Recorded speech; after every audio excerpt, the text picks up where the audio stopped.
high desert, and the great American Southwest. I bid you all good evening, good morning, as the case may be, across this great nation of ours. I'm Art Bell, and this is Coast to Coast and Beyond AM. Great to have you. And here I am again, after a long absence. But this, I hope, will be it, folks. I'm taking much better anti-spaz medicine and better anti-inflammatory medicine, and I'm standing up straight again, and there's every hope in the world that I am here to stay. This time, nobody hopes that more than I do. God, I'm glad to be back. I'm telling you, I have missed this so much. You'll never know. I would like to welcome a new affiliate, WAGN in Marionette, Wisconsin. 1340 on the dial there, and hello to the GM, Jeff Magner, and the PD, Jim Medley. Glad to have you on board the ever-growing network.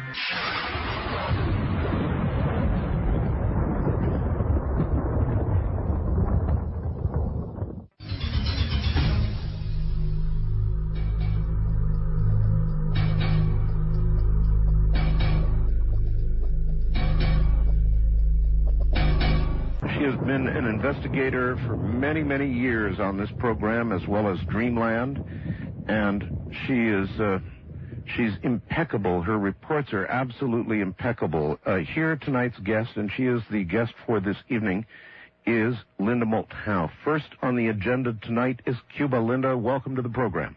Thank you, Art. Well, I wanted to know if you got to see the Leonid meteor shower Saturday to Sunday. You betcha. My wife and I, of course, in Pahrump, Nevada, the skies are relatively dark compared to the rest of the world in the middle of the desert, and clear with low humidity, and it was a perfectly clear night. Oh, Linda, it was incredible. It was incredible. Same here. It was crystal clear. There wasn't a cloud, and at one point, between 4 and 5, I was counting at least 80 to 90 in the hour, and at one point there were 5 trails all in the sky at the same time, followed by whish, whish, whish, whish. Oh, right. Never seen anything like it. Linda, it was so bright. Some of them were so bright here that you could see your shadow. Oh, they were just, exploding. I thought it was amazing, and these Leonids are the rocks and dust left over from the Tempel-Tuttle comet that orbits the sun. And comets and meteors have a surprising connection to this news update tonight about Cuba. No kidding. Now, folks, I have not heard this yet. I refuse to let Linda tell me about it earlier today. So. We will get into this. Okay. Okay, now, first, to set the stage, the story about a possible megalithic site half a mile down off the western tip of Cuba first broke this past May when a Reuters news service reporter interviewed the deep ocean engineer who first reported unusual side-scan sonar of the discovery. Her name is Paulina Zalitsky. Mrs. Zalitsky was born in Poland, studied engineering in the Soviet Union, was assigned to work on a secret submarine base in Cuba during the Cold War, and eventually defected to Canada. There she met her current husband, businessman Paul Weinsweig. Now the couple own and operate a company called Advanced Digital Communications, or ADC, with offices in both Victoria, British Columbia, and Havana, Cuba. Their specialty is deep ocean exploration. ADC made news in November 2000 when Paulina Zalitsky found the wreckage of the famous USS Maine that blew up and sank in 1898. That's something we found out about her later. I remember getting this story and sending it to you, Linda, and, I've done that with a lot of stories that turned out to be nothing. But this one, oh, man. Yeah, you talked to Paulina Zalitsky, and it was suddenly something. Oh, absolutely. And it was a mysterious sinking, that USS Maine. It was 3 miles off the Havana coast and 2/3 of a mile down. And she got down there with a team, videotaped the battleship, which matched the old photographs. And now this year, Paulina Zalitsky reports that about 2,200 feet below Cuba's western tip, she has found, quote, a huge land plateau with clear images of what appears to be man-made, large-sized architectural designs partly covered by sand. From above, the shapes resemble pyramids, roads, and buildings, unquote.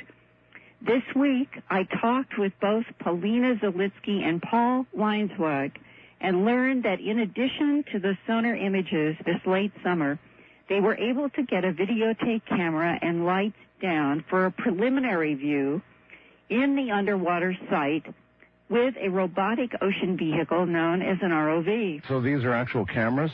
Yeah, they actually have some preliminary videotape. Huh. And over the past several months... Everybody should know how important this story is, because everybody shut their mouth. As you investigated, we found out National Geographic was looking into it and had an ongoing project, and they shut their mouths. Boy, they wouldn't tell us a thing. Everybody has been very quiet. Paulina Zalitsky wouldn't say anything? Right, and I've had an agreement with Mr. Weinswag, her husband, in which I can discuss their progress with the site, but will only report publicly when I have their permission. And now is a portion of our most recent discussion this past week on the record for broadcast, and it includes the surprise of Paulina Zalitsky joining this interview. Wow. Okay. Is there any thing that you can say on the record for radio this morning that I could do some kind of an update? For the record, you can say that the Center for Marine Archaeology and Anthropology at the Cuban Academy of Sciences is currently analyzing video data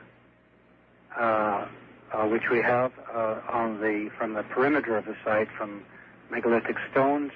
They're working on inscriptions that they have detected on these stones, and they are analyzing them at this time. And what are the estimated sizes of these stones? The estimated sizes of these stones, they're roughly, they could be roughly about 2 by 5 meters. 2 by 5. Very large stones. And that's about 6 feet by 15 feet, 16 feet, something like that. And you mentioned possibly the same kind of look as the perimeter stones at Stonehenge, that kind of looking rectangular. Yeah, the same kind of stone that you see on Easter Island, in Stonehenge. Very large and smooth and light-colored. That bear no relationship to the surrounding ecology. And also there's evidence of smooth cut and fit. Smooth cut and fit. That is one on top of another. You know, as if it were a basis of a pyramid or a large building. And on those stones, where are the possible inscriptions? Up, like top or bottom or middle or? Well, they're not anywhere specific on the stones. These inscriptions, they could be in the middle of the stones, in various parts of the stones, across. One thing we found, the anthropologist found, was an American cross. It's a Central American cross. Is that where two lines are crossed perpendicular to each other with anything special on the ends? Or? No, they're not two lines. They're two oval shapes crossing each other. Yeah. Two sort of long ovals crossing each other the way a cross crosses. Yeah, like a cross crosses, only the shape, not a single line. It's a flattened circle. Do these, so far, from what you've seen on the video, do they seem to be inscribed into the stone like a quarter of an inch or a half an inch, or do you have any sense of how deep? I can't tell really. We don't. They're limited lighting and limited perspective as well, because of the. We had technical problems with the ROV that we couldn't... It's really dark at a half mile down, isn't it? Well, there's no light at all, yeah, except what we provide. And so you're limited in only what you can get in that light in front of you. And that's okay. We have good lighting now, and we have a low light camera to add to our two or three other cameras that we have there as well. To our zoom camera, we have several cameras that work down there, and we have good lighting. So there's no reason. There was a lot of debris in the water at that time, created by a strong current, probably plankton. When do you think you're going to be able to go down with all the cameras and everything functioning? Well, hopefully, if we get all our systems back together again within the next 2 months, and we get a break in the weather. And the museum that's trying to analyze these carved inscriptions on the stones you've seen so far, have you had any indication that they think it matches any known ancient script? No, we don't have any conclusions yet. They're still in process. The analysis is still in process. Have they made any comment about them? The symbols or the carvings? Greek-like inscriptions. Greek-like? Well, not hieroglyphic-type inscriptions. Hieroglyphic meaning sort of like Egypt. I said the lettering is Greek-like. Okay, the lettering is Greek-like, but there's also... Hold on, just a minute. Just a minute. Why don't you talk to my boss? Oh, okay, I'd love to. Thank you. Her name is Polina Zalewski. All right. Hi, Linda. Hello. I'm so happy to meet you on the phone. Yes, thank you. I was overhearing my husband, and I don't want you to make any bad mistakes like saying Greek, okay? All right. Because it's not Greek. It has the same tendency in lining, but it's not Greek. We don't know what it is. Academy of Sciences are deciphering it. Right. It has some resemblances in lettering to Greek, but it is not Greek. It is not Greek. And there are some, like pictographs that would fall into the hieroglyphic category as well? Yes, and symbology as well. There are different signs, more like of American nature. Similar signs that they found in Central America on pyramids. And stone delineation of the structures also suggests pyramidal type, or American pyramidal type, not Egyptian pyramidal type. Okay, and you mean by the glyphic symbols that would be found in Mesoamerican pyramids? Mm-hmm. And that's where that cross that's made of ovals crossing each other, that would be an example? That's an example. That's correct. And this type of cross is called American cross. And we find it out in Cuba in a variety of caves all around the island. They're very ancient. They're pre-Columbian, thousands of years before Columbus. And so those... As you know, Cuba has submerged 3 times. Cuba in the history of formation of islands. Okay, so Cuba has gone under the water 3 times? Yes. And in caves underwater around the island, the American cross has been found carved in yes, caves? and other symbology, other cosmic type depiction, yes. And you find it in Cuban caves around the island, really, not only in the south, but also in the north. And those caves are underwater caves, yes. And just one cave I know of in Isle of Youth is on land that has this type of symbology as well. And when archaeologists have studied the carvings in the caves in Cuba, have they been able to match those symbols and those glyphs to any other pre-existing known language? They're trying to match it to Central American. But each distinctive on its own, right? It's very difficult to say that Central American ancient symbology is identical to this. It's not identical. It's similar but not identical. Now, after hearing about the symbol of crossed ovals and mysterious lettering, I began my own search. I called the Archaeology and Anthropology Department at the University of Pennsylvania, which has one of the finest collections of Olmec, Mayan, and other Mesoamerican artifacts of the world. And this weekend, I spent several hours searching the library's rare books of Mayan and Mesoamerican glyphs, and I could not find a single cross of ovals until I opened up a book called The Language of the Sea Peoples. There, in a section comparing hieroglyphs from the Minoan island of Crete with hieroglyphs known as Linear Sea language used by an ancient Minoan culture called Luvian, I found it. You can see the symbol in its Linear Sea context right from the book at my website, www.earthfiles.com. We've got a link up right now.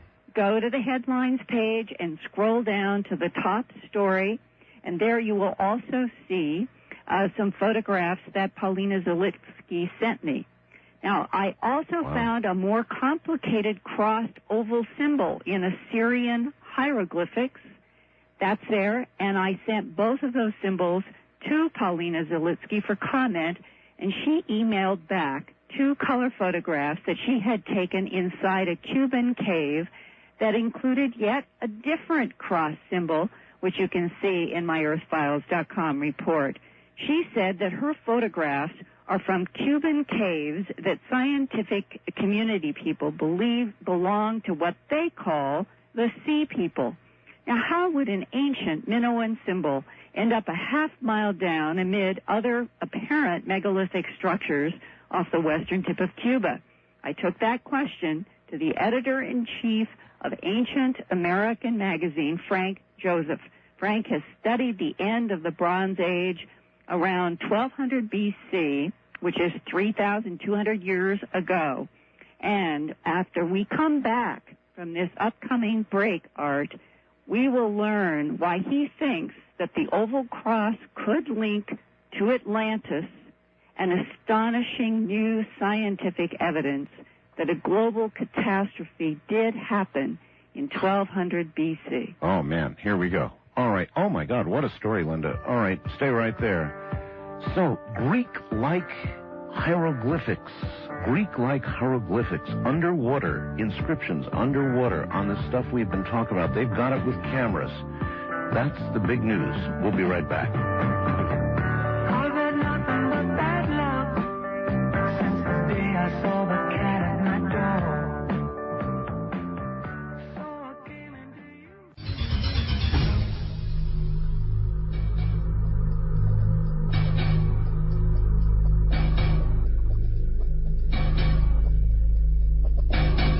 All right, this is such a big story that Linda should know that the Earth Files website, according to everybody fast blasting me, is down. Really? And so maybe you could, well, yeah, it's getting slammed, Linda. So maybe you could explain to everybody roughly what the symbols look like. Can you give a graphic description?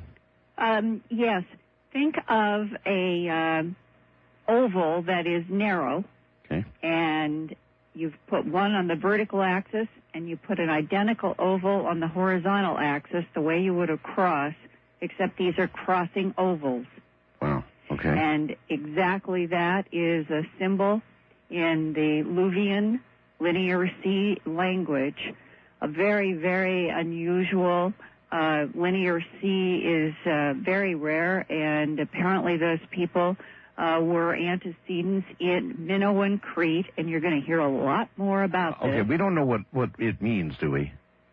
You're going to hear some speculation, perhaps, from Frank Joseph, because he has been editing Ancient American magazine for some time, doing tremendous amounts of research for 21 years into the Bronze Age, and he has authored a 1998 book entitled Atlantis in Wisconsin, That is a whole other sub-bar story, and you will hear him discuss a part of that in the time that we're going to go forward. And in another new book about to be released, he has gone into the Edgar Cayce work. The title of this new book that will be in bookstores the 1st of December is Edgar Cayce's Atlantis in Lemuria. And a third book that he will release in 2002 is called The Destruction of Atlantis.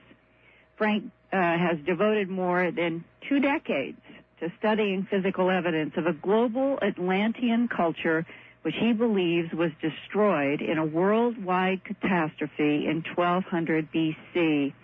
And in his September to October issue of Ancient American Magazine, there is a brief article entitled U.S. Navy Atlantis Cover-Up ? It says that on September 7th this year, a team from Spain and the United States looking for oil were, quote, 250 miles southwest of the Azores, equipped with a bathyscape and 2 submersibles, reaching a 90-kilometer ledge with a central temple supported by 3 stands of 9 pillars, about 3 feet in diameter, supporting a flat stone roof about 20 feet wide and 30 feet long. Quoting from this report, there are the remains of 5 circular canals and bridges, plus 4 rings of structures like the temple in between. This is roughly 2,800 feet deep in the mid-Atlantic trench and is stable at this time, unquote.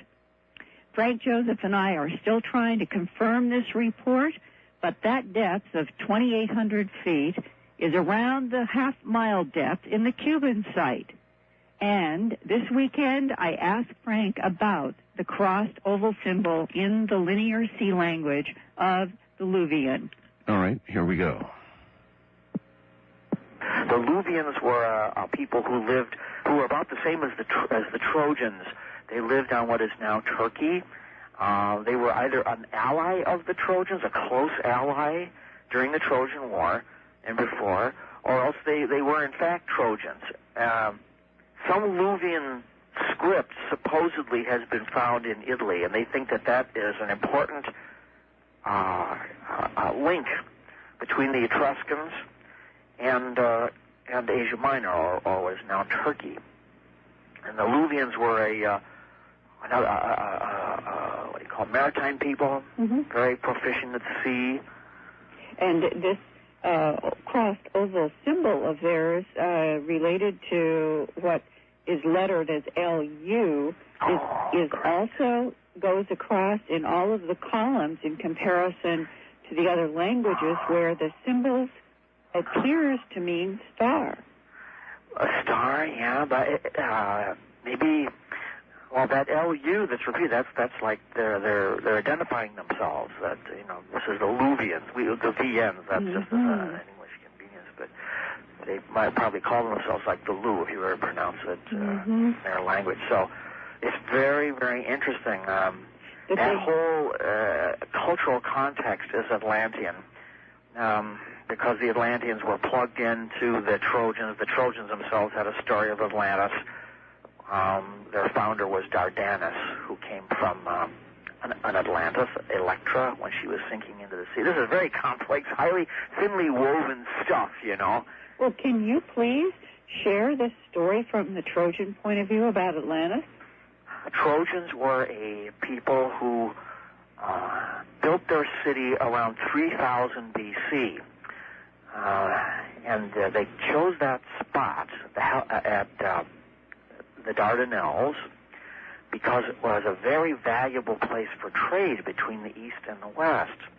You had access then to the Black Sea.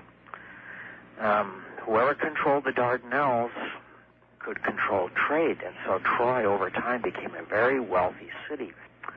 And the story of the myth of Dardanus is that he was born on an island far away to the west, and his mother was Electra, E-L-E-K-T-R-A, Electra.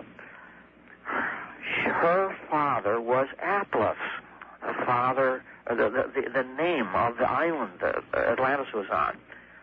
She was the daughter of Atlas, and her mother was Pleione. That's getting really... Well, this is very similar to what Plato talks about. And Pleione was the sea goddess who produced what is known as the Pleiades.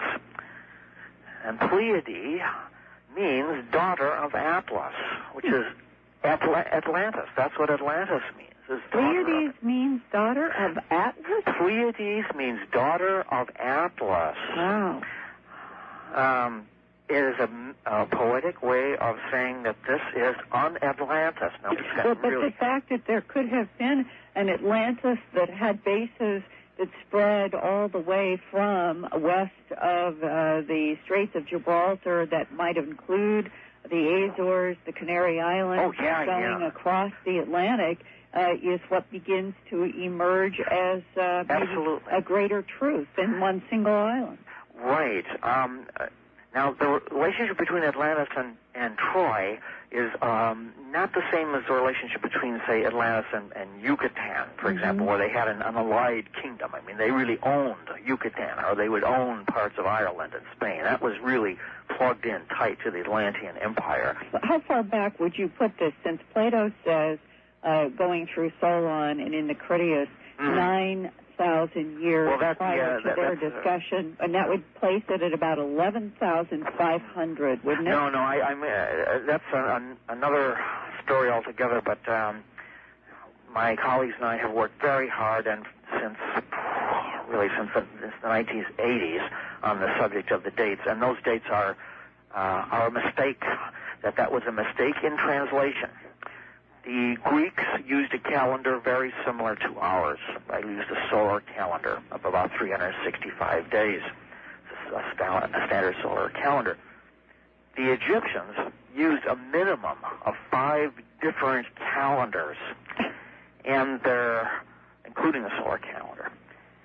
Their priests and their holy places where they had the story of Atlantis, which was at a holy place called the Temple of Knife, that's Sais in Egypt, they used a lunar calendar. We conclude, after all this, that the priests at Sais, when he said 9,000 years, he is talking about lunar years and not solar years. There is abundant evidence to show that's exactly what he was saying. And the Greeks, when they heard this, they thought, oh, years. They're thinking solar years. And so when Plato is, all of the numerical values in the Critias and the Timaeus, especially the Critias, are totally inflated beyond reality. They do not work with the description that Plato gives. Plato describes a late Bronze Age citadel or city. There was a huge gap in knowledge between Plato's and Solon's time and what happened in Atlantis, because we now know that when the Bronze Age stopped suddenly around 1200 BC, that for the next 400 years at least, there was a period of profound dark age. There was no more writing. There was no more building of cities. The population of the world had decreased phenomenally. There was widespread burning. The entire Black Forest of Germany was incinerated. Not virtually, but every known archaeological site in the Near East and Asia Minor were burned. It is now understood that there was a major catastrophe of which Atlantis was only a small part, that whipped around the world in a band, literally from about Iceland to, say, the middle of North Africa, that whipped around the world. It affected North America, it went right through the Pacific. There was a symposium of archaeoastronomers back in 1997, not New Age people at all, in England, in which they found that there was probably the greatest, certainly the greatest natural catastrophe human beings ever witnessed around 1200 BC. And that was when 2 or more comets, including Halley's Comet, converged in the skies over Earth and showered the world with a barrage of asteroids and meteors that pushed human human beings to the brink of extinction. And Atlantis was especially hard hit because there are two Swedish physicists, Larsen and Franzen, who established in 1997 that several asteroids, now I'm talking about meteorites, asteroids, several asteroids collided in the eastern Atlantic, precisely in the location of Atlantis. And that is why we can explain why an island the size of Atlantis, which was 6,000 square miles, it was not a continent, but it was a big island, but it was destroyed. I mean, if you have an island out in the middle of the water and it's hit by several nuclear blasts at once, the chances of that thing being around are slim. And what you mean is that the impact of these breaking or colliding asteroids would have been equivalent to atomic bomb forces hitting on the island. Probably H-bomb forces. Yeah. And they didn't even have to hit the island. The island itself was part of the Mid-Atlantic Ridge, which is a very unstable area of the planet geologically. You could have an asteroid collision hundreds of miles away, but if it hit the Mid-Atlantic Ridge, that's the end of that island. So the brief article that you have in the September-October issue of Ancient American about a Spanish oil research group being in the Azores and finding down 2,800 feet 9 columns supporting some kind of a stone slab roof, that it might literally connect to there having been some kind of structure there in this 1200 BC time frame. Yeah, I think so. I think it works out real well. Unfortunately, I have not been able to verify that report any more than you've seen, but I would bet that it was part of the 1200 BC destruction because it was so massive at that time. We know, for example, that many parts of the world, like Britain and Germany, lost 9/10 of their human population all at once. So we're dealing with a massive, almost an extinction, a human extinction in various parts of the world all at the same time. And I think that that's entirely possible. That would explain also perhaps how this structure that's now found off of Cuba is where it is. We understand that possibly it was part of a much larger complex. I'm beginning to think that what they're finding there was something much larger originally, and that what they're finding now is just really a small part, a remnant. It was perhaps on a kind of a shelf which sank vertically. That's not impossible.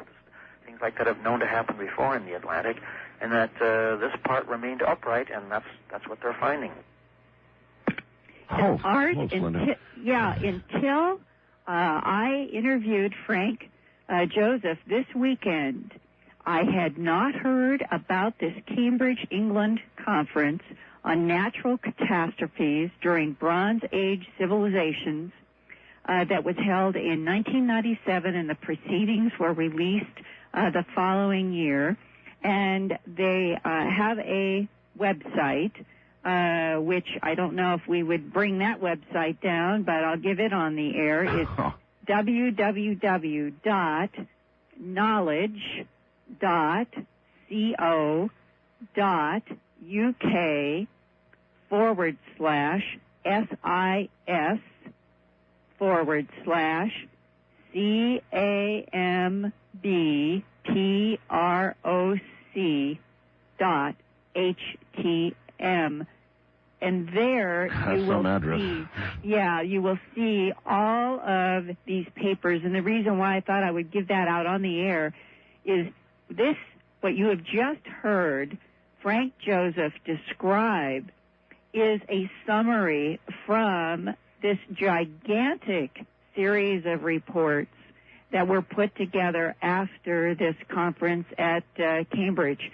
And what I asked Frank was, how could there be this kind of evidence of a major catastrophe in 1200 BC, and we don't hear about it? Damn right. Like our own Navy telling us, for example. Yeah, and he said that it mystifies him because the information is there, scientists know it, and here it is now beginning to emerge as being so relevant and important to the Atlantis, possibly Atlantis. Linda, there is no question about the fact that our Navy, which surely patrols the waters in and around Cuba, for example, and elsewhere, would absolutely have to know about this.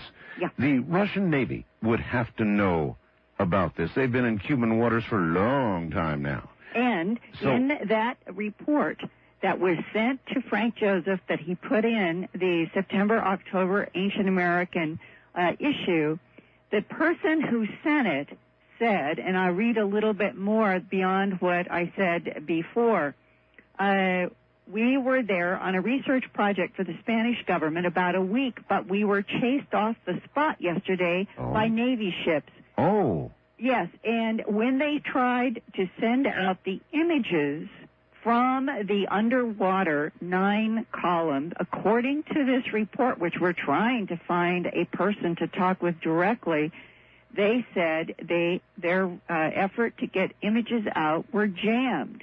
Now, could it be that it is a normal, just because the Navy is doing an exercise, it may have been an honest and inadvertent deflection?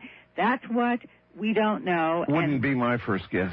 Yeah, and they are using the term in this report jamming. But why? What is so dangerous about our learning that the world did not evolve the way that we have been taught? Oh, Linda, you're answering your own question. Well, think about this. What's so dangerous about telling everybody that it didn't happen the way they've been telling us for all these years? Come on. It changes everything. It changes everything. Linda, we're here at the top of the hour. Hold on, all right? We got more after. I understand. Oh, my God.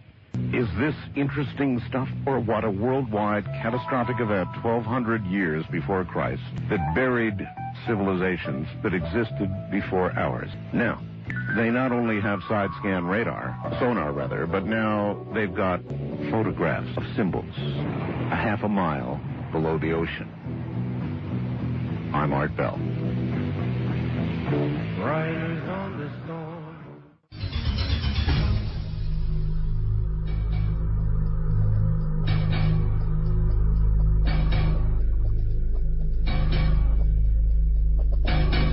You know, I see a lot of comments fast blasted to me on computer, and I thought John's in Baker City, Oregon was short, sweet, and to the point with regard to what this will do. He just said the information will upset the entire culture.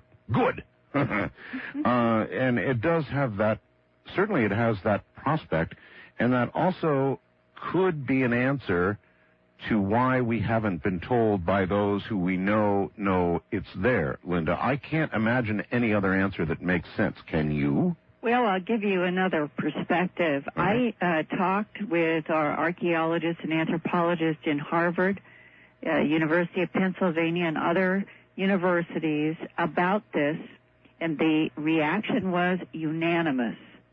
It cannot be, because nothing could be a half mile down. Yeah. That the lowest that the oceans have been since the Ice Age is 400 feet below where they are now, not 2,200 feet. And when you say, well, there could be seismic activity or earthquake activity or a catastrophe that might have sent a portion of something straight down into the ocean, the response has always been, but everything would be broken up and there would be nothing to find.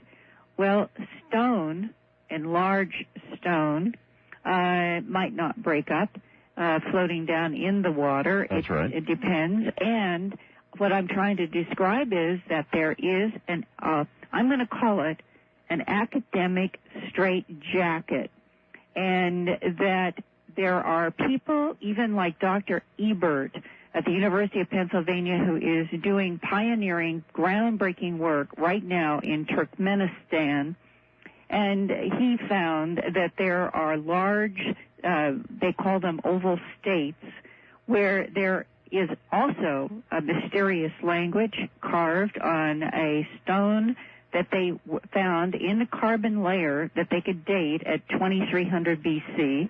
That's 4,300 years ago. And that means that writing was already in place then, and the Turkmenistan site is now rivaling anything in Samaria. Now, this has been happening also this year in many other places. And one of the most mysterious cultures on Earth are known as the Etruscans. And 2,500 years ago, they lived in a region of Italy known as Tuscany. No one knew who they were or where they came from, and the Etruscans were very skilled sailors and craftsmen, and they carved in stone blocks, columns, and other artifacts in a language that no one to date has ever been able to translate. It resembles Greek, but it is not Greek. And here I would like you to listen to Frank Joseph speculating about the letters that Paulina Zalitsky was trying to describe that are on the underwater stones off Cuba. All right, here we go. I haven't seen what they found down there. It sounds like if it's something that looks Greek but isn't Greek, my bet would be that it's Etruscan.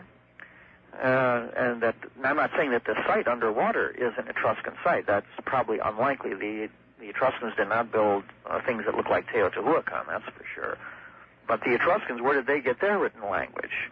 That's possible that what we're looking at in Etruscan is a variation of the Atlantean language. We don't know what the Atlantean written language looks like, but it appears to have been the precursor of not just Greek, but other written languages in other parts of the world. So it's possible that if they look to Etruscan, they might be able to find some similarities. That's not much of a help, though. Even if they identify it as Etruscan, they won't be able to read it because the Etruscan written language has not yet been deciphered. They've gotten some names off of it and little snatches of things, but the language itself is still... It's really bizarre because it's a Greek-type written language, but the language itself is more like Turkish or something. It's really very perplexing. The Etruscans, however, are far more directly connected with Atlantis because Plato, in his discussion of Atlantis, mentions the Etruscans specifically as having been an outpost of Atlantis. That the Atlanteans came to western Italy and set up their state there and intermarried with the people and sort of created what became known as the Etruscans. Now, from the work you have done on Atlantis research, and I think it's fair to say you're convinced that Plato's description and Herodotus of this Atlantean civilization, that it really did exist. What do you know about the Atlantean culture in that period of 3000 to 1200 BC based on what you've studied? What I can tell you is that the Atlanteans who developed on an island outside of the Straits of Gibraltar developed an extremely powerful sea civilization, as it were. They were great seafarers. Plato described the Atlanteans as great seafarers and great miners. And that works out extremely well with the copper mining that took place in North America. I'm not going to get into that. But there was a major copper mining enterprise which involved a minimum of 500 million tons of raw copper being removed and disappearing during that time period. And I believe that the Atlanteans fit the bill for that. And this was the 5,000 mines in the northern peninsula of Michigan that are each about 60 feet deep. Well, the average depth is probably more like 20 feet deep for the pit mines, but there were many pit mines that were excavated through solid rock 60 feet down. So whoever did that obviously had a technology far beyond anything that was known to the Native Americans at that time, who were not interested in anything more than float copper they picked up off the ground. But this is, of course, one of the great, I don't hate to use the word conspiracy, but it certainly is suppressed evidence that American scholars have known about for more than 100 years, that there was a huge copper mining enterprise in upper Michigan that lasted from 3000 BC to 1200 BC, those magic dates again, in which a bare minimum of 500 million pounds of the world's highest grade copper was excavated and disappeared. Meanwhile, on the opposite side of the world, the Bronze Age erupts, and bronze is only made through high-grade copper combined with zinc and tin.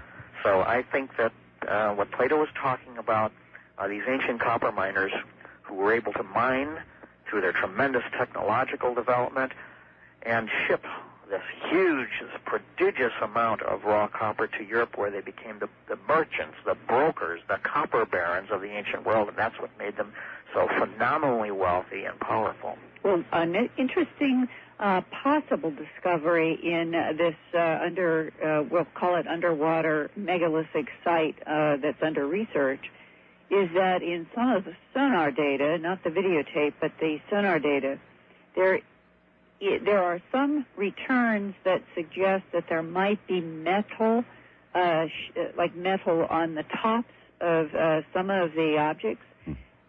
Would the use of metal as sheeting on structures be something that would be associated with the research on Atlantis? Well, now we are getting really close to the Atlantean realm. Plato tells us that the Atlanteans, at the height of their prosperity, to show off their wealth, would actually sheet their walls, their outer walls of the city, with great sheets of what he called orichalcum. Orichalcum means nothing more than high-grade copper, which didn't exist in Europe and in large numbers in North America. So here were people who used a design technique, an architectural technique of including sheets of precious metal in their walls. And now we're finding this supposedly at a site underwater off of Cuba. I would say now we're beginning to narrow in on a cultural commonality. Frank, where do you think all of this is headed? I know exactly where it's headed. Sometime this century, the greatest archaeological find in history is going to be made when identifiable remains of Atlantis are going to be found. And the beginnings of that started in 1968 when they found the Bimini Road or the Bimini Wall, whatever they refer to it as. It's still highly controversial, but it was just the first. That place has been thoroughly established as artifactual and man-made. The structure in Cuba may be part of that. It's very possible that's part of it. But there are breadcrumbs on the trail, and the final discovery of Atlantis is going to be made because the technology now for underwater research is developing at such an extent that turning the oceans transparent, and what's under the oceans, which actually is hidden under the silt and so on. And I think a lot of Atlantis is probably buried not only under the water but under the silt as well. And that discovery is going to be made. That's where it's heading. I think that hopefully in our lifetime, but I would say definitely in the 21st century, Atlantis will be found. I am really confident that that's going to happen. What happens to the academic world then? It stood on its ear because the academic world has been demanding for the last 100 years that anybody who believes in Atlantis is somebody who believes in fantasy. They don't know what they're talking about. It's very unscientific. Beyond that, they say that, of course, civilization began just 5,000 years ago very slowly in Mesopotamia between the Tigris and the Euphrates. Well, all that's got to be thrown out. We're going to be looking at something completely different now. And in other words, all of the textbooks, our entire concept of where we came from is going to have to be changed. But yeah, Linda, God, doesn't this verify so much of what some archaeologists have talked to us about with regard to the forbidden archaeology we've all heard about? I think so. I've looked at that Appendix B in that big, huge forbidden archaeology that goes into what appears to be pieces of equipment and technology and all sorts of things going back maybe thousands and thousands of years. And one of the this whole issue about the copper mining in northern Minnesota and the fact that archaeologists have known that there was all of this copper out of what look like boreholes going into this northern peninsula of Michigan, and that they are very old, and that it is an example of something that relates to what Plato wrote about in the Critias so clearly. And it also, this little passage I'm going to read underscores, if you can sort of in your mind's eye, think about the colors and what I'm describing now from Plato in the Critias. All right. What a strange, but probably extremely beautiful place this was. First of all, think of a bullseye. think of multiple rings. The center was the temple of Poseidon, and as it went out, it went alternating from the center, water, land, water, land, water, land, in these big rings. And now I'm picking up from Plato. The stone they quarried beneath the central island all around and from beneath the outer and inner circles, some of it being white, some black, and some red. They wove a pattern of many of these colors by blending the stones for the sake of ornament so as to confer upon the buildings a natural charm. So now you've got three colors, red, white, and black. And they covered with brass, as though with a plaster, all the circumference of the wall which surrounded the outermost circle. And that of the inner one they coated with tin, and that which encompassed the Acropolis itself with orichalcum, which sparkled like fire. That is the raw, pure copper that Frank Joseph and others are convinced was mined from the northern peninsula of Michigan in North America. Wow. The royal palace within the Acropolis was arranged in this manner. In the center there stood a temple sacred to Poseidon, which was reserved as holy ground and encircled with a wall of gold. So you had metal surfaces, according to Plato, all around these rings of alternating water and land, and that everything was built of red, white, and black. Linda, two questions. First of all, I guess a statement. Don't you think it's a basic tenet or belief of humanity in general that we believe in our own survival? In other words, the ground we stand on, we simply don't question the fact that it could have all been different at one time, that continents could have disappeared, and any worldwide catastrophic event at any time in our history has got to mean there's at least a possibility that it could happen again, right? Yes. If it happens once, it could happen twice. Yes, and in this absolutely important 1997 gathering at Cambridge in England, one of the things that is underscored as you look through the titles and the abstracts on these papers is they are saying that there were maybe 5 major events in a period going back maybe between even 2300 and 1200 BC, but that we're talking about things coming in some sort of a cosmic nature, cycles perhaps, this collision, think about this, a collision of comets that rain down around a band of the Earth, and as Frank was pointing out, depending upon the velocity and the size, we already today have all of these warnings and concerns about any kind of incoming asteroid, and it's measured, that the impact is measured the way we would measure atomic bombs or hydrogen bombs. That's because people feel this, Linda. Have you ever listened to Native Americans? They talk about comets. Comets having deep meaning for all of humanity. And a lot of what the Native Americans say would fit right in, piece for piece for piece, with what you're telling me right now. Yeah, and when our government back in, I think it was like around 1990, 89, 90, somewhere in there, for the very first time, you started seeing those very first headlines about we need some kind of defense against asteroids. That's right. That's right.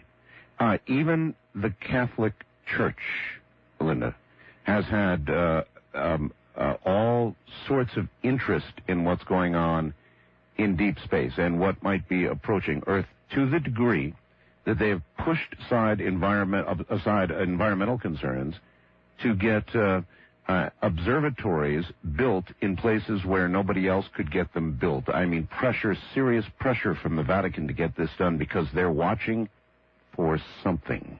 Yes, and all of us should be watching the skies and trying to get as much information as possible, not turning away from it, trying to understand what happened on this planet 1200 BC. But Linda, it's be very relevant to now. Linda, it's human nature to turn away from it. It's a basic tenet, a belief of ours that everything we know and think of around us is solid. And if it once wasn't solid, it might not be solid again. Linda, hold on. We're at the bottom of the hour. When we get back, I think I'll ask when this is going to really be breaking news in the mainstream press. I wonder how long they can keep this bottled up. Until you and I are gone? Until the next generation comes? I don't think they can wait that long. I mean, look at how it's breaking on this program. We'll be right back.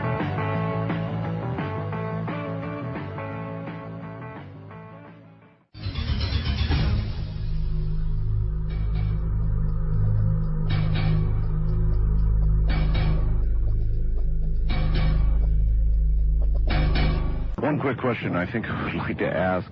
We heard some speculation that this story might not be really well known or thoroughly believed, I'm not sure how to say this, until perhaps another generation passes. However, with the work going on in Cuba by Ms. Zalitsky and company, it seems to me it might be known much sooner.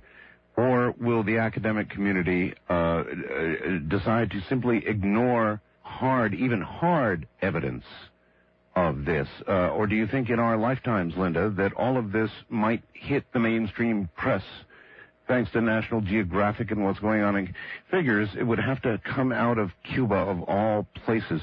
Maybe they just don't care that much about upsetting paradigms. Who knows? But Linda, could it break in our lifetimes? Well, I'll tell you, Art, the National Geographic Society is so convinced about the seriousness of this underwater site that they tried in their contractual discussions with Paulina Zalitsky and Paul Weinswag to basically tie up everything.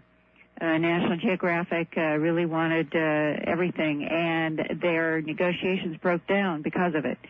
And as of this month, there are still discussions about what ADC Corp is doing. They have other contractual agreements both in Cuba and other places in Australia and Canada. And they are going forward. They are completely independent. They are not dependent upon National Geographic or anybody else. It's a very unusual position for them to be in. And right now, as Paulina and her husband said earlier in the interview, the only two factors they're really concerned about now and what's preventing them from showing the world the images, they want to do that, and that is the weather and equipment. She explained to me that part of the sea is especially treacherous, that it is extremely dangerous. It is where high winds blow all of the time, and they have problems when they've got wind on the surface and what it does as they go down. And they're trying to wait to do what they hope will be the definitive videotape with multiple cameras and lights within the next 2 months. So, and they have promised me that when we get to that point, and they are going to go down, they will share some images with me. And I will do a story next as soon as something is firm with images. So, well, again, do you see a point where the mainstream press throws up its hands, courtesy of the investigation of National Geographic or Ms. Zalitsky or whatever, and comes out and says, "Oh my God, here it is, folks"? Do you see that happening, or do you see academia simply turning their backs? I think that the general world media is going to be forced to have to deal with the facts in a story like this. If you have indisputable videotape of 90-degree cornered, we'll call them stones, they call Stonehenge the stones, but they are clearly have been carved. And if there's hieroglyphs and symbols and writing, it would be especially interesting if the writing turned out to match something of the mysterious Etruscan language. And it's 2,200 feet down, Art. You have to deal with this as a serious underwater archaeological discovery. And this could surely occur not in our children's lifetime, but in our lifetime, and pretty doggone soon at that, actually. Yes, I really do think that Paulina Zalitsky and Paul Weinsweig are expecting that they will be doing something public with this story in early 2002 with images. I think that's what they're building up for. And whether or not ABC Television, National Geographic, or whoever else wants to get into this, I think that we've got the problem that you can't get the world in an ROV down 2,200 feet. And you can't get the world down through the Cuban government. This is something that I have learned in the process of keeping up with this story. You have to have hundreds, it seems like, a lot of permissions. You have to have exactly the right people who give you those permissions in Cuba, or you don't do anything. And the fact that Paulina Zalitsky has been working as an ocean engineer and in construction on Cuba for many different phases of her life, she knows that culture, and she is able to operate in it. But you or I or somebody else, we can't, just because we want to go to Cuba and cover this story, it doesn't mean that we're going to be able to go down in the ROV or have access to it. And so suddenly it's a very small channel of the information coming through ADC Corporation, and they understand that. But they are also working with the Cuban Marine Museum. They are working with scientists there. Cuba is interested in this as a story that that government would be dealing with. So you have all of these different factors, but I have never had one sense that Paulina Zalitsky or Paul Weinsweig have any other goal but to report whatever it is that they can photograph and find when they've got it corroborated really well to the world. I think they want to do it. I certainly want to do it. And so it really is a story in which the pressure of fact is what's going to be at work here. What a totally monstrous story. Linda, we're going to get phones, at least in the last hour, but I really would be remiss if I did not ask you the following. Don Robertson of Ventura, California writes, glad you're back. Please ask Linda Moulton Howe if there have been any new developments. After all, before the war, it was a giant story, improving the Chilbolton Code, the face genuine crop formations, not hoax. Dr. Roger Lear has a friend that claims the code received at Chilbolton is genuine, and whoever sent it examined it from a three-dimensional aspect instead of the two-dimensional aspect it was set in 1974. This man is one of the world's foremost experts in the Human Genome Research Project, but wishes to remain anonymous as he works for a major lab with security restrictions. So, Chilbolton, I understand Dr. Levengood has now examined some of the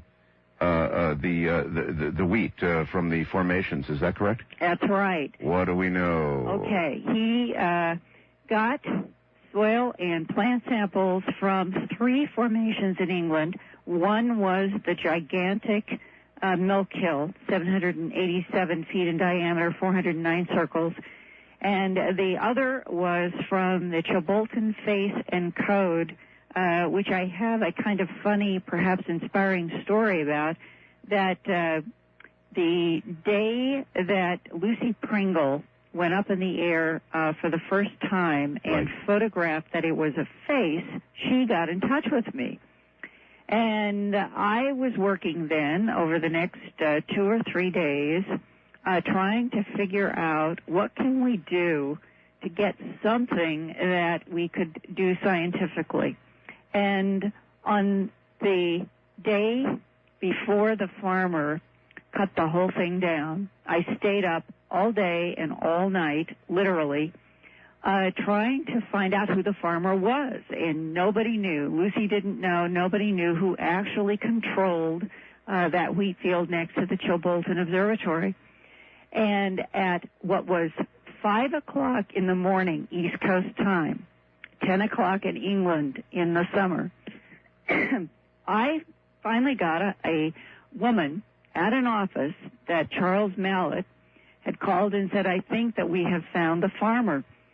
And I've been through so many phone calls that were dead ends, and I made that call, 5 o'clock, sun coming up, and a woman answered, and she said very cheerily that this was the office, yes, of the farmer who owned and ran that wheat field, yes, and where was he? He was on the harvester in the field. And I gave the speech of my life, saying I was a reporter in Philadelphia trying to work on the science of the soil and the crops. Was there any possibility he had a cell phone? And she said yes. And she gave me the phone number, and I called it, and this man answered, and there was this roar of this harvester. Oh, no. And I said, are you, by any chance, in the Chilbolton field? He said, yes, I'm getting ready to harvest. And I gave the second speech of my life and asked him, begging, would he please preserve it for one day while we would get people out there to sample the soil and the plants. And at first he said no, and I kept on talking about why it was important, and finally he said, okay, you have until tomorrow morning. Oh, my and God. Literally, I mean, that's how close this was. He was on the harvester getting ready to plow through them. Oh, man. So, you know, it shows that sometimes you persevere against all odds. It pays off. Sometimes. Yeah. I guess speeches have power, Linda. So who do you have go out? I mean, who went out? Okay, Charles Mallet and his wife, Frances, who I've known ever since I worked on my book, Mysterious Lights in Crop Circles, bless their hearts. They went out, they sampled plants, they sampled soil, they took video, they took photographs, and we did get it to Dr. Levengood, the biophysicist in Michigan. And when his report came back, it's very interesting. I will start first with Milk Hill, because this is where he had remarkable changes across the board. All right, folks. Again, that's the great big one, the 409 circles, yes. The growth nodes were lengthened. They had expulsion cavities. Oh, my. Yeah, the cavities were even down to the microscopic level, and you can see photographs that Dr. Levengood took, a magnification of 40 power, at my website. It is a story that I filed October 27th. Linda, stop and explain to everybody what an expulsion cavity is. What does that mean? When, think in your mind of a wheat stalk that is growing up out of the soil, right, and about 3 or 4 inches above the soil there is a nodule in the stem, and about every 4 to 5 inches there will be another nodule, and it will end up being 4 of these nodules. They're called growth nodes, and at the top will be the wheat. And each of those growth nodes will have the most water in the stem. They are the growth nodes.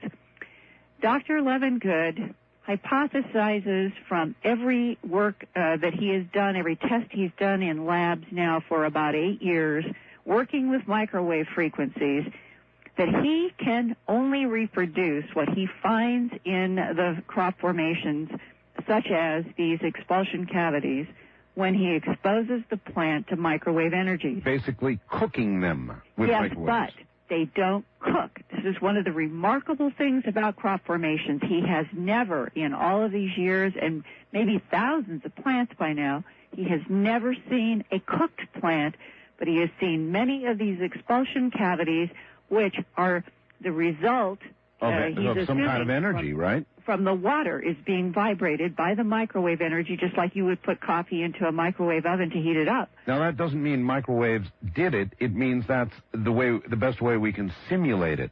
Well, yes, but it means microwaves were involved in the fields. That's a very important point. Yes, microwave energies are interacting with the plants and the soil. So he's really locked it down to where he definitely believes it is microwave energy? Yes. Oh, absolutely. He published this a few years back, and this is why the holes burst out in the growth nodes, because the water is vibrated up to a point that it can't go anywhere, and suddenly, like steam, it bursts out, and these are the holes. And when you go to earthfiles.com in the Real X-Files section, you will see this October 27th story of mine shows his own photographs of these expulsion nodes that he found all over the plants from Milk Hill. He found the nodes were also lengthened, and he has a photograph here of another very important part of Milk Hill, which is he discovered that the wheat seed weights from the inside the formation were significantly reduced compared to the normal control wheat samples that are taken outside the formation for comparison. But when the Milk Hill seeds were germinated under controlled laboratory conditions along with normal seeds from outside the formation, right, the Milk Hill plants had a 111% increase in the mean growth rate compared to the controls. Wow. This accelerated growth is something that he has seen right from the beginning of his research. Other people in Canada and different states in the United States and Europe, they have reproduced this. They find that seeds coming from inside formations when planted have accelerated growth compared to normal seeds. Question for you, Linda.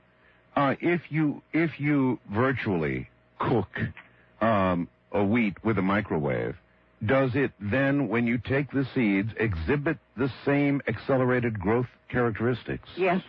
He has. It does. Oh. He has, not only has he worked with this in the lab, he has now developed a patent using energy systems to accelerate growth rates. Linda, is there any way in the world, and I'm sure there have been a lot of tests with regard to this, that anybody with boards and chains can produce this effect, no matter how they hop and jump and move around? Is there any, even one time, evidence that these kind of things have occurred with people with boards and chains? Let me read from Dr. Levengood's own report, quote, "These pronounced growth differences are never observed under normal conditions. What we are observing here is that seeds from the formation samples that showed reduced seed weights are germinating and growing at faster rates than seeds from the sample sets taken outside the formation, and that microwave energies have to have been involved, not people's feet." Whew. Well, that throws the whole thing wide open again. Well, there's one more step here. Yes? He also found higher than normal deposits of magnetic material in the soil samples from Milk Hill. You know, I heard that report from a number of people who were over there who took magnetometer readings, Linda, and they said they were anomalous all over the place. The magnetometer was jumping like crazy. Well, down in the soil, and he's been finding this from Israel and Canada and Europe, that they, at a microscopic level, up to 700 times the normal soil in the world, that he's finding this magnetite. This is iron that will jump to a magnet, and it, for some reason, becomes concentrated in some of the soils in formations, which he continues to study. And in the Milk Hill Formation, compared to the soil outside the formation, there was, again, an unusual concentration of magnetic iron in the soil. Did you say 700 times normal? Yes, he has measured in some soils, in formations, up to 700 times an amount of magnetic iron compared to normal soil. And he hypothesizes that these magnetic particles are consistent with, and I'm quoting again from his report, the physics of forces that would include microwave energies on magnetic particles suspended within a rotating vortex system of ions. Wow. In other words, a spinning plasma, which would keep that word in mind Plasma? when we talk about Hedstone, Norway. I heard your report on Dreamland Saturday, Linda. It's a heck of a story. Yeah, on the plasma. We'll get to that. Everybody. When we come back, Chilbolton. Yeah, that's right. Stay right there, everybody. Chilbolton, and you're going to want to hear about the plasma as well, and we will get phone lines open. Boy, talk about a night for breaking news. Holy mackerel. I'm Art Bell, back in more ways than one with Linda Moulton Howe.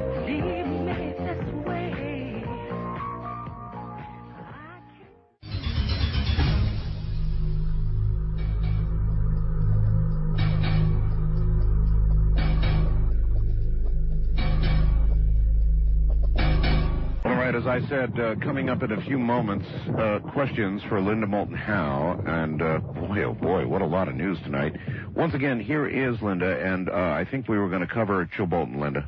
Right, and we can do it pretty briefly because Dr. Levengood did not find any lengthened nodes, no expulsion cavities, no seed weight changes, no increased growth rate, or greater concentration of magnetic iron in the soil of either Chilbolton formation, and the absence of those findings might mean that the source of the Chilbolton formations was not the same as Milk Hill.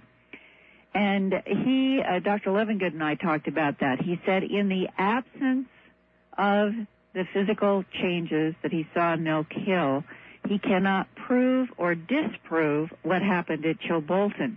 One of the things that the phenomena has done from year to year is keep changing things, and that's one of the almost expectations we've had.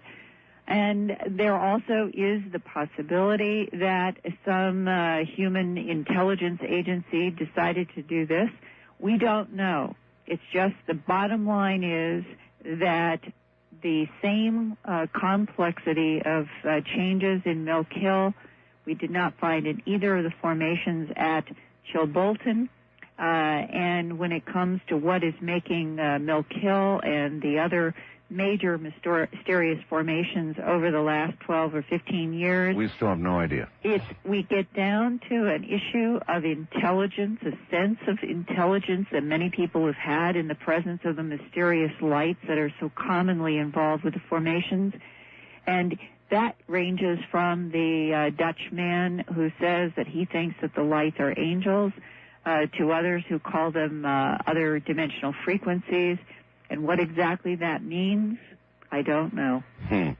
All right, Linda, I would love to take some calls. And I'm sure a lot of people are going to want to communicate with you. I gave my email address out, artbell@mindspring.com. Let's give yours out, because I'm sure a lot of people are going to have comments and questions about this. Yes, thanks.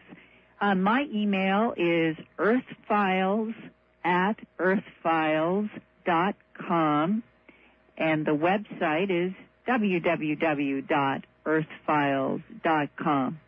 All right, earthfiles@earthfiles.com. That is your email address. Right. All right.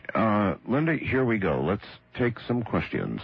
First-time caller line, you're on the air with Linda Moulton Howe. Where are you, please? This is Ken in Seattle. Hello, Ken. I have sent you a bunch of pictures over the years of Seattle contrails in a store called Area 51, and I've listened to you for years, but I wanted to ask Linda, I've got this wonderful Arizona magazine in front of me from September 1964, and the ancient manuscripts on American stone. Mm-hmm. And I don't want to get too far into it, but this man started in 1938 with the petroglyphs in Arizona, mm-hmm. and he spoke to an Aztec down there in 1938, and he said that the ancestors of the Aztecs came over routes in which they migrated. They marked all of their routes. Their forebears was the Nahatnal tribes, who came from Atlantis, crossed overland to the valley of the Great Salt Lake. Later, they migrated from there to the valley of the River Gila, and that established their first capital. After living there several centuries, they moved on to the Mexican plateau. And they have wonderful examples of the petroglyphs from all over the world, in Greece and Mexico, and those similarities between them all. Well, then there's a pretty good chance this really is connected, isn't there, Linda? I think that if Frank Joseph were with us right now, that he could give us many examples of what he thinks is demonstrative hard physical evidence in the North American continent of these Atlantean outposts that were involved with mining and other things. And I think that there is another subcategory of story that will continue to be emerging over the next few years, and that is in the United States in several places, like in Ohio and down in the Grand Canyon. There are discoveries of everything ranging from masks and really exotic pottery and glyphs that seem to tie directly to a Mesopotamian origin. What are they? Why are they here? And why is it that people who have tried to report about some of these very odd underground or in the canyon discoveries can't get anywhere with those reports?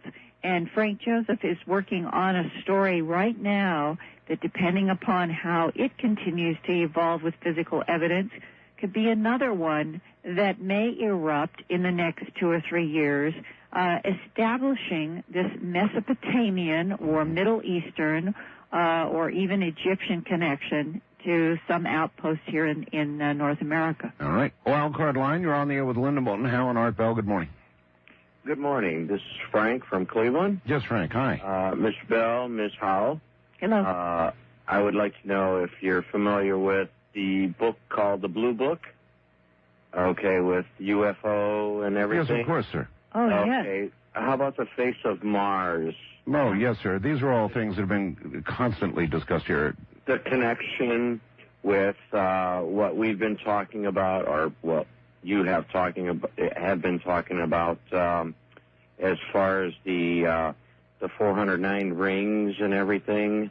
There's a definite connection with Atlantis, I think. Well, there may be a connection with artifacts on Mars, if that's what they ever turn out to be. There's certainly reason to believe that there could be some sort of connection with very ancient artifacts on Mars and very ancient artifacts here.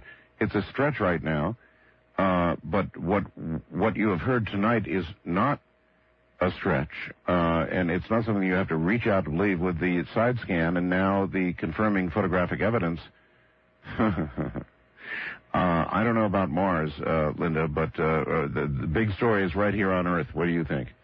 Absolutely. And whatever we end up finding or not finding on Mars, there is a revolution right now on this planet that is redefining everything that we are and where we've come from. I'm not sure the average person, and maybe a lot of my listeners, but I think the average person is not ready for this. And I think that's the answer to why the information has not been made public yet. Not in a, until Tom Brokaw says it, Linda. Well, that's coming, I think, and it excites me to my core. Me too. It doesn't scare me at all. I'm excited by it, and I want to know everything I can learn. I know, but you're a woman of science. East of the Rockies, you're on the air with our woman of science, Linda Moulton. How? Yes, I'm listening to 1200 WAI. Oh, okay. And my question for Linda is, in the discoveries, it talks about the shape of the cross, the symbol of the cross. Have you ever heard of anybody talk about the possibility of a connection with the Great Pyramid of Giza, and how the shape of the cross, and I don't know if you've heard of super logic before, but excuse me, where the shape of the cross represents where you have the multiple string dimensions, and so like from one dimension it would cross over into another dimension, and I'll get off the air. Thanks. All right, Linda. Well, a lot of things are going through my head. We're talking here about using the word cross, but it's ovals that are crossing over each other, so it's not really like a cross as I think people think about it in their mind's eye. Sure. And it's very interesting that in Plato, in the Timaeus, that he has a drawing that he put in there, and it is a vertical ring and a horizontal ring. And he was talking in that as a symbol that was representing in the Socratic dialogue that which would be sort of within and that which would be without, that which would have a stable center and that which would not. So whether the thinking behind these crossed ovals goes back to that time when there were a lot of concentrations on geometries and math and symbols for reasons that are not always clear or not. The cross idea itself, we're talking about a shape. What was in the minds of whether it was Atlanteans or the Etruscans who made the cross of the ovals is not clear.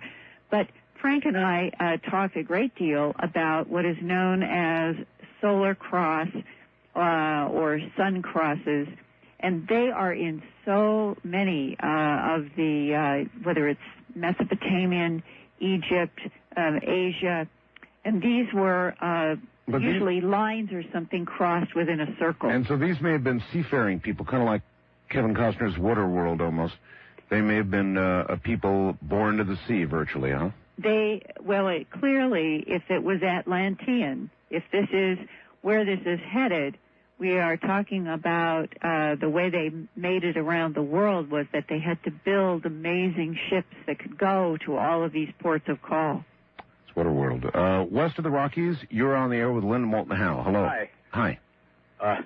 I heard that a long time ago, when the Earth was in its infancy, it had caverns that were full of water. They were like a blood vessel system that pumped through the Earth. They're just like it was alive. And then what I understood is something crushed into us and kind of collapsed it. And that's why all the water came up. Have you ever heard of the book, When Worlds Collide? Yes, by Velikovsky. Yeah, I was in high school and I saw it. It's a 4-inch thick book, After Worlds Collide. Yes, Velikovsky felt that there had been catastrophic events in this solar system. And what's been interesting to me is this year I went to the Lunar and Planetary Conference in Houston, where so many scientists who work on NASA projects and JPL, and it was the largest gathering of scientists ever in the history of the Lunar and Planetary Conference. There were 1,100 scientists from around the world. And Mars and all of our solar system was under discussion with hundreds and hundreds of images, and one of the most interesting topics had to do with catastrophic events in this solar system. And in this SIS, this Cambridge conference that I referenced that was held in 1997, in one of the papers, there is a science journalist who was doing the open keynote address, and he said that observations made in the distant past may be far more accurate than we generally assume, and that because of the dangers from asteroids and comets, the Earth is not and never has been a safe place to live. He concluded with a quotation that many of us have heard before from George Santayana, and that is, "Those who do not remember the past are condemned to relive it." So I think that this planet has been through all kinds of cycles of major catastrophes. We know the dinosaurs were wiped out in one that now has pretty much been proved to have been an asteroid that collided in the southern part of the United States between what would be the Gulf of Mexico and the Yucatan, which is a different event 65 million years ago from what they are postulating happened when comets literally collided at 1200 BC, which was only 200 years ago. Here, here. Wild Card Line, you're on the air with Linda Moulton Howe. Good morning. Hey, Art, great to have you back. This is Damien in Atlanta. Hi, Damien. Hey, Linda, I have a pretty big question for you. I know you were recently in a conference with Zachariah Sitchin in Arizona. Yes. And I was wondering, you said about the catastrophe that possibly around 1200 BC that would have sank possibly Atlantis or what's going on in Cuba. And I was wondering what kind of influence a big swirling celestial mass would have if it came in close proximity to Earth.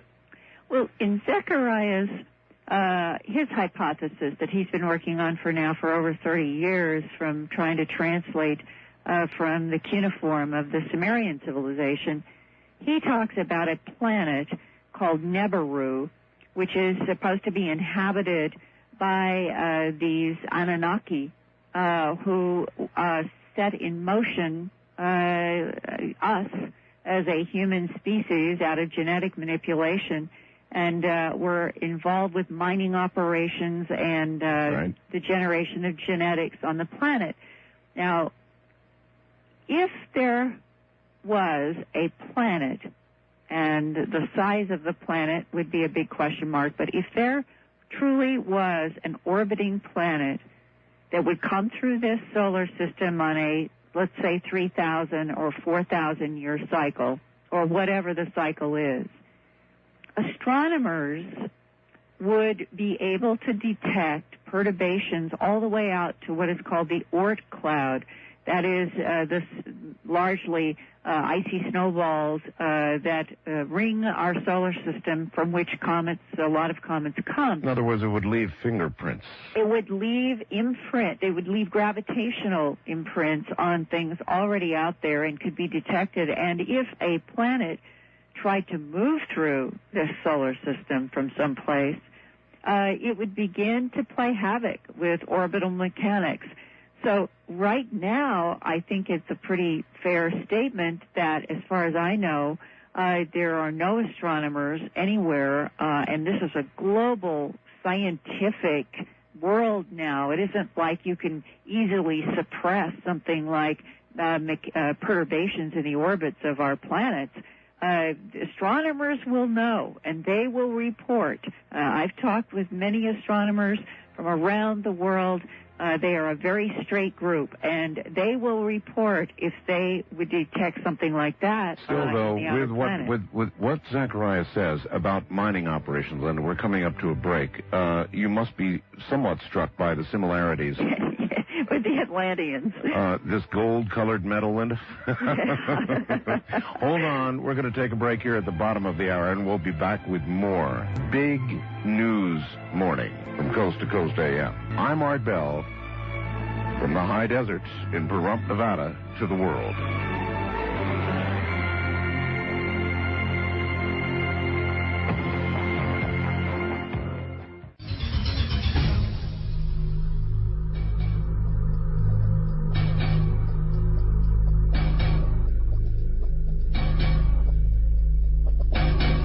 Once again, from Philadelphia, here's Linda Moulton Howe, where it's getting late, coming up on 5 a.m. in Philly, I guess, huh, Linda?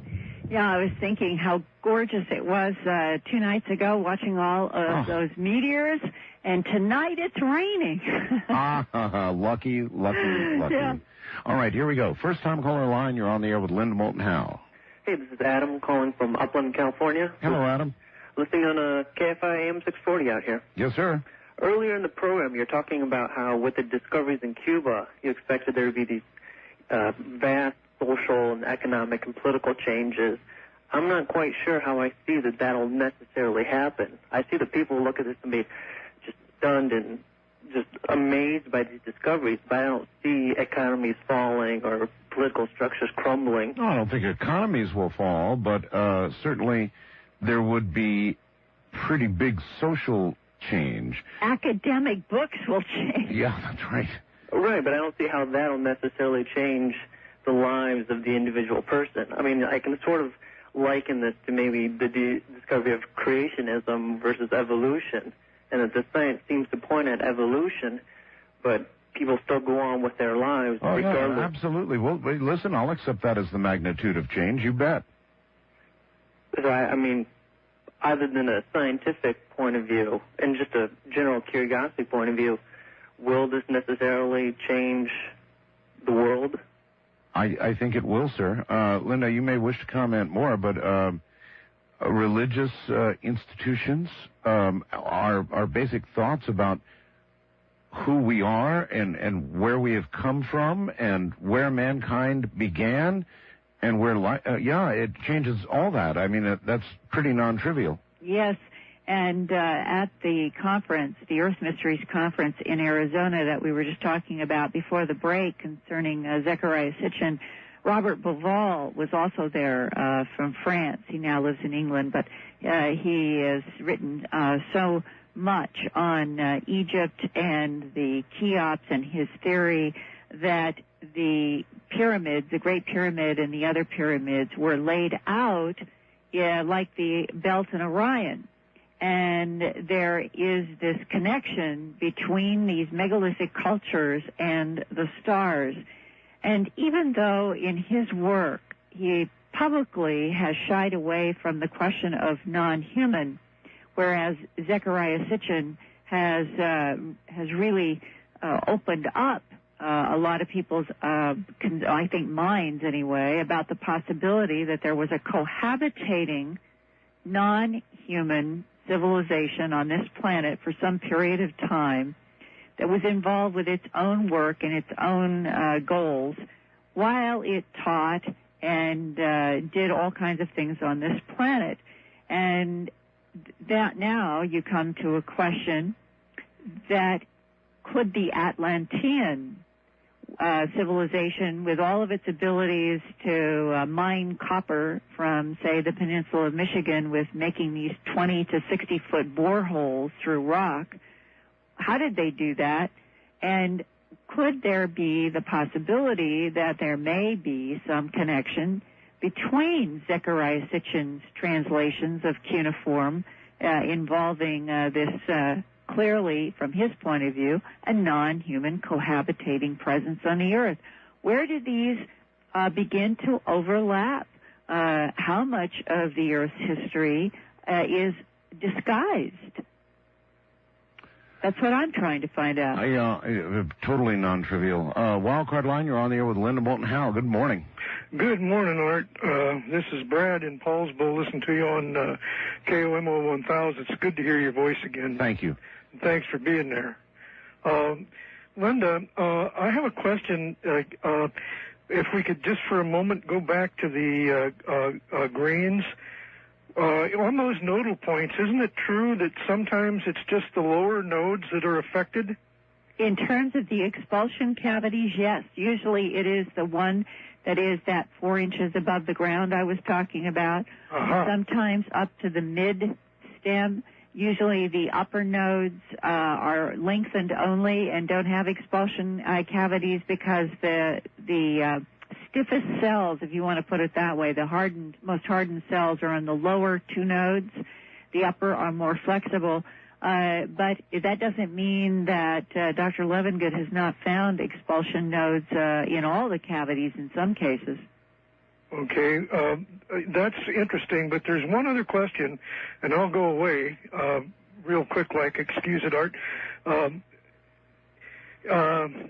I've read somewhere that if there had been a Nibiru, that it would be at an extreme angle to the plane of the ecliptic, which might mean that there would be a limited contact with the solar system's gravity well at 2 to 4 points as the object orbited the Earth at, say, a 45 to a 43 degree angle.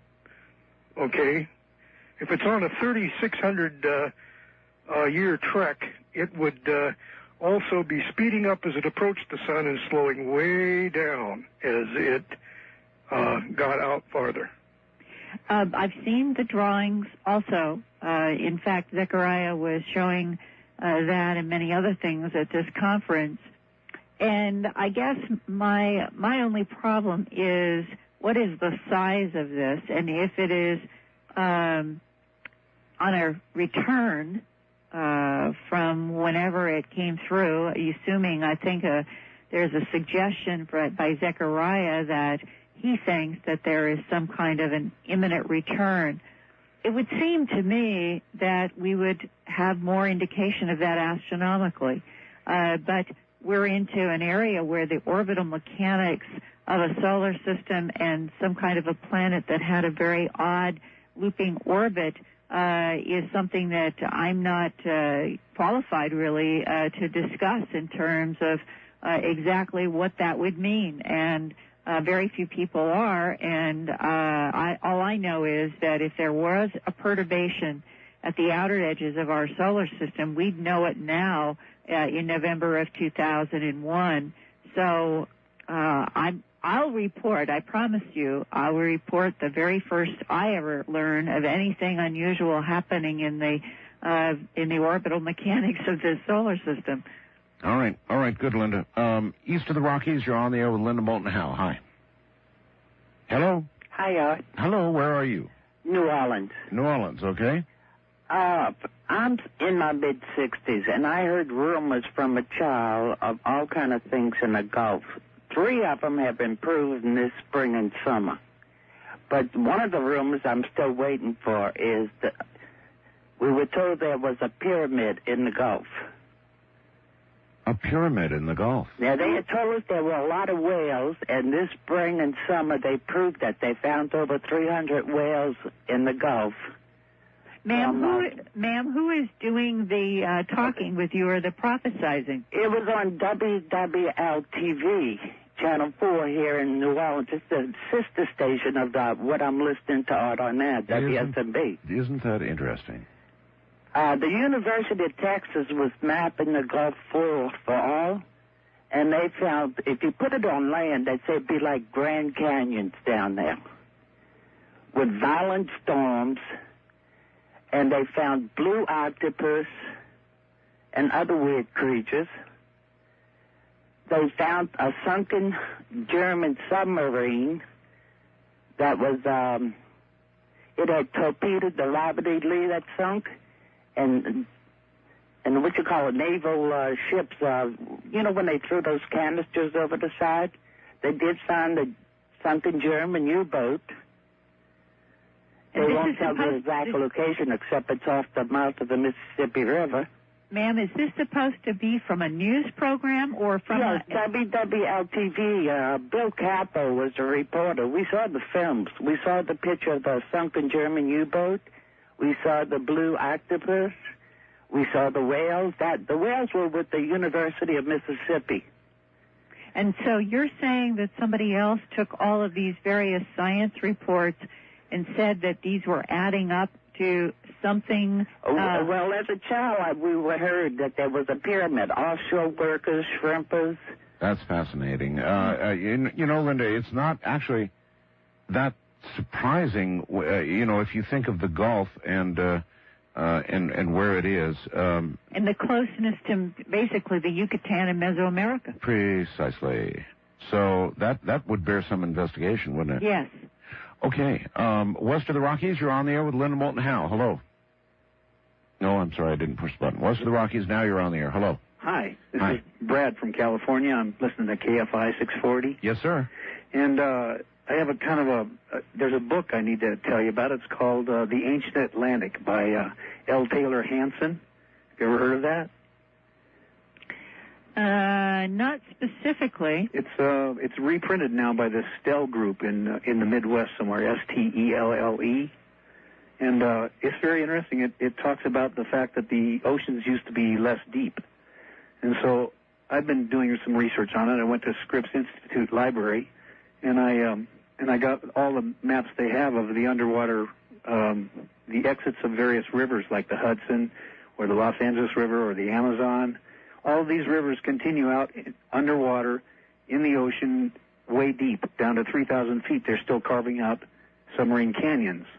And oceanographers don't have any explanation for this other than they call it turbidites, which supposedly dug out these undersea canyons. But it looks exactly like they were eroded when they were on the surface. So they're like 3,000 feet down. You still have the L.A. River running out towards Catalina. And are you thinking that that kind of phenomena could carve channels that would be confused with megalithic structures? No. I'm saying that everybody's thinking that this area off of Cuba sank. What I'm saying is that there's a lot of things down about 2,000, 3,000 feet that was the surface of the ocean. Nobody goes back far enough. I don't think. In other words, there's cycles for. But there are some things we know about. I mean, the Ice Age, for example, we know that the change there, right, Linda? Yes, and it was an average of 100 feet down lower than it is now, but there were parts of the Earth that were 400 feet exposed land compared to today. But that was the most we know of. Yes, but not in the thousands, and certainly not a half mile. What's the thinking on how much time, Linda, would be involved with regard to something down 2,200 feet? Is there any even reference for it? Can they make guesses? In terms of what would happen on the surface and how long it would take for it to settle down and all of that? Yes. I don't think that anybody has gotten their minds around this kind of stuff. To tell you the truth, I really don't, because when I have talked with people who, they're experts. I mean, they are the creme de la creme in their field, whether it is Mayan glyphs or other parts related to archaeology and anthropology. When you come to deep underwater, you will find that the conversation stops rather rapidly, and that many will say, it's just been in the last 10 years that technology is getting us clear pictures of places we've never been able to see before underwater. And so you have people who have evolved their careers basically on land research.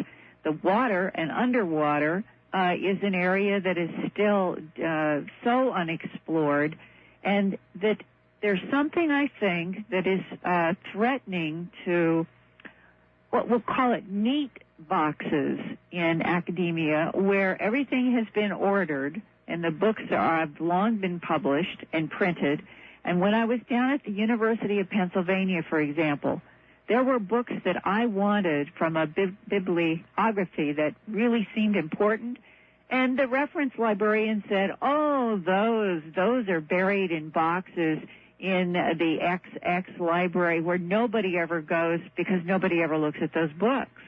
And I said, but they could be very important and relevant to today. And she said, but to who?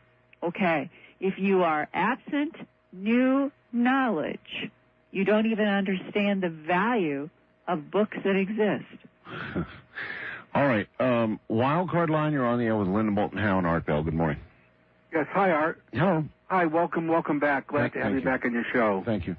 Hi, Linda. Hi, this is Bill in West Hartford, Connecticut. I'm an amateur astronomer, amateur scientist, and I have a question for you about the crop circles and about the lights that have been observed by a few people, and you mentioned the hypothesis of what they might be, these certain lights that seem to have expelled the nodes on the crop circles as well as made the crop circles in general. My question is, on the one hand, you say that a possible answer may be they may be wavelengths or frequencies from some kind of a dimension, another dimension, whatever that may be. That's the correct scientific statement. Then you say they may be angels. Well, I don't know what an angel is. How can that be a scientific statement? I didn't hear Linda say that at all. No, I'm not saying that. I was describing that people who have been investigating crop formations have reached as far as a Dutchman, I said that, a Dutchman in Holland who says that the lights he has seen he thinks are angels, to other people who say that they think they're dealing with dimensional frequencies. This is not Linda Howe's opinion. This is the opinion of people who have encountered these lights. It's a range of opinion. Yes, but let's, if you're an amateur astronomer, I am too and have been since I was a child, and I love science and hard facts.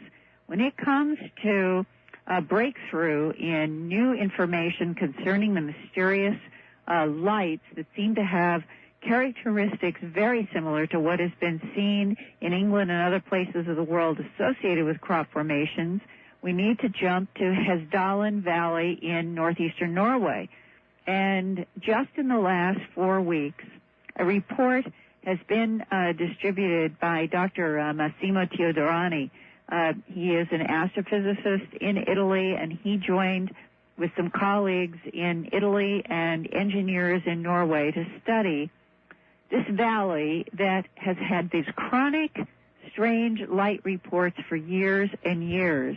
Well, they finally applied a lot of videotape camera and some spectroscopy and radar this year, and they have issued a report that is so extraordinary because the descriptions that the scientists are making, completely outside of any relationship to the crop formation phenomenon, are so similar to what has been videotaped and described if you go to England or you're in some place where there have been crop formations. And what they have concluded is that 95% of the many lights that they have now studied are, and this is the scientist's term, thermal plasmas. Biophysicist Levengood has said for the last several years that he is convinced that what is interacting with the plants in crop formations is a spinning plasma vortex. Mm-hmm. In the Hesdalen research, they have found that when they study the lights through various spectra, that they are seeing not a single light source, but they are many, they call them mini balls that make up and seem to be rotating around a center. Well, 2 years ago, a man named Don Fletcher from London was in Wiltshire, England. He was videotaping a beautiful formation. Linda, we're coming to the end of the show. Yes. And he got on videotape what appeared to be little lights rotating around a center light, which is what they got in Hesdalen, Norway. So what are we dealing with? It could be a new plasma discovery that for some reason nobody has ever paid attention to before. All right.